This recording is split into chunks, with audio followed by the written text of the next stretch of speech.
Yo guys, on sort du coup la boîte à photos pour prendre en photo les nouveaux produits. Après les nouveautés d'automne, on part sur les nouveautés de Noël. Pour faire les photos, on utilise du coup ce qu'on appelle une boîte à photos. C'est une boîte à photos que j'ai achetée clairement sur Temu, qui m'a pas coûté grand chose. Vous pouvez la trouver sur Amazon, sur d'autres sites professionnels, et ça coûte dans les 20-30 balles. Celle-là, je l'ai chopée en promo à 7 balles. À l'intérieur, tu as une LED qui va permettre d'avoir une lumière uniforme du coup pour faire des belles photos. On va mettre le fond blanc qu'on utilise toujours à l'intérieur. Hop là, le fond blanc. Ici, il y a une petite trappe. Et sur cette petite trappe, c'est du coup là où on va mettre l'appareil photo, les produits en dessous. Comme je te le disais, dans cette boîte, hop, la lumière, elle s'allume. À l'intérieur, pour garder la même unité sur toutes les photos, ce qui est très marketing, c'est d'utiliser toujours à peu près le même décor. Du coup, on a toujours notre plante que j'avais achetée il y a grave longtemps sur la route, qu'on va mettre à l'intérieur. Et ensuite, on va venir placer du coup nos produits pour prendre les photos. Et étant donné que Renmer a fait les beaux-arts, c'est elle qui s'occupe de faire la décoration à l'intérieur. Moi, je prépare le travail avec elle. Allez-y Renmer, parce que si on lui dit pas top, elle ne le fait pas. Comme ça, là, elle met en place à l'intérieur. Je vais vous montrer un petit peu. Elle met en place à l'intérieur pour qu'on soit sûr de ce qu'on va, les photos qu'on va prendre.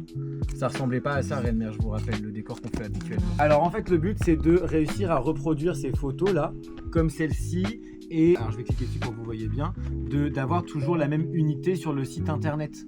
Avoir toujours cette plante, avoir toujours cette disposition de produits pour que ce soit du coup une belle unité sur le site et que tout se ressemble et qu'on ne vous perde pas.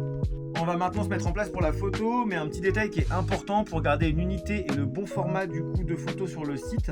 Je vais passer en mode photo et je vais passer en mode photo 1:1 pour avoir une photo carrée pour le site internet. Je vais donc ensuite poser mon appareil photo au niveau du trou. On va bien cadrer correctement. Il me dit de nettoyer l'objectif alors que je l'ai déjà nettoyé et qu'il est propre, mais il prend du crack. Donc on va le renettoyer, histoire d'être sûr d'avoir une belle photo de belle qualité, parce que bien sûr c'est ce qui fait vendre le produit, c'est une belle photo. Nettoyer l'objectif pour obtenir... Non mais là c'est bon, il est propre l'objectif.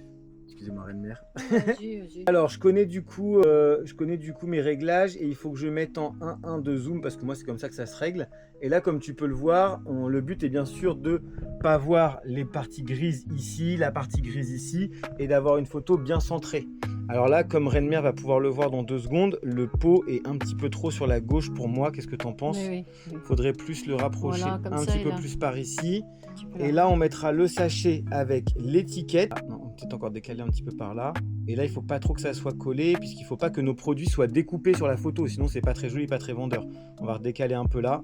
En gros, voilà comment on prépare les photos pour les nouveaux produits. Et on a fait tout ça en live sur Twitch avec vous. Bref, on se retrouve en partie 2 pour vous présenter les produits de Noël. Tchuss!